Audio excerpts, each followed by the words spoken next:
Representatives and members of the committee, thank you for being here. My name is Monique Subulianti, and I am a TriMet bus operator.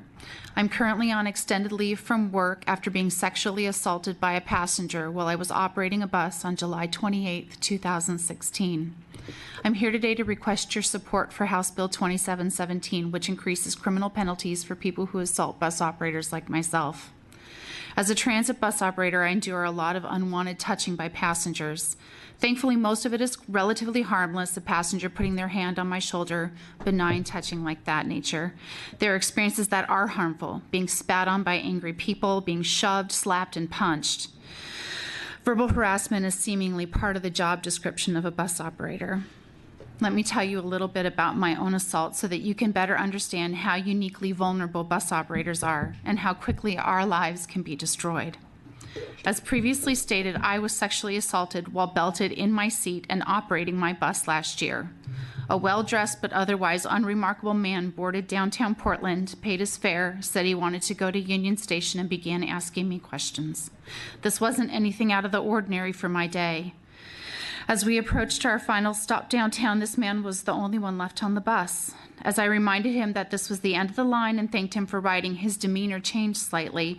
Instead of exiting the bus, he peppered me with more questions, standing very close to me. I apologized that I had no more answers to give him, that he'd need to contact customer service, and I again thanked him for riding, told him that I needed to leave as I had another point of service to get to, and that I was now running behind schedule. This is when he said, "Okay, I'm gonna hug you." I told him, no thank you, I can't hug you. He said, "That's okay, I'm gonna hug you anyway." And he proceeded to step all the way up to my seat, loomed over me and grabbed me, pulling me towards him as I was trapped in my seat by my belt. As I repeated to him no, he proceeded to feel up my sides to my breasts, and all I could do was cross my arms to try and protect myself. He then leaned his face into mine and proceeded to kiss me, and all I could do was turn my head and thankfully avoided him kissing my mouth. I pulled away from him as best as possible, and he finally released me.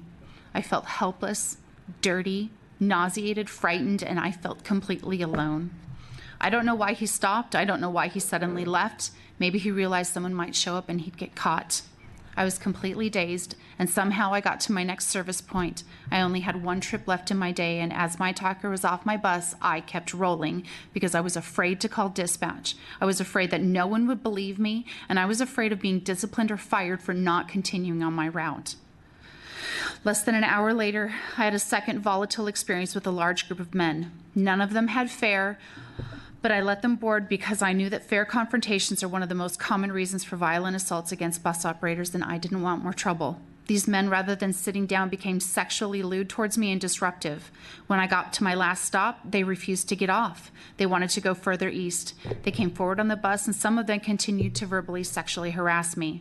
I managed to somehow convince them to get off the bus, and I was traumatized and exhausted.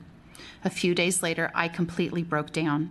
Ever since that day, my anxiety levels have increased to the point that it has altered every part of my life, has required me to be on medications for severe anxiety and depression, and has interfered with my ability to return to work. I've gone from an extremely confident, outgoing, bright and friendly person to someone who's afraid to walk on the streets alone or even sit in a coffee shop without having a panic attack. And I see danger everywhere. The worst thing is my attacker is still out there. There's also some uncertainty that if they ever did find my attacker, that if he'd ever even be prosecuted. No one has ever gotten back to me on my assault.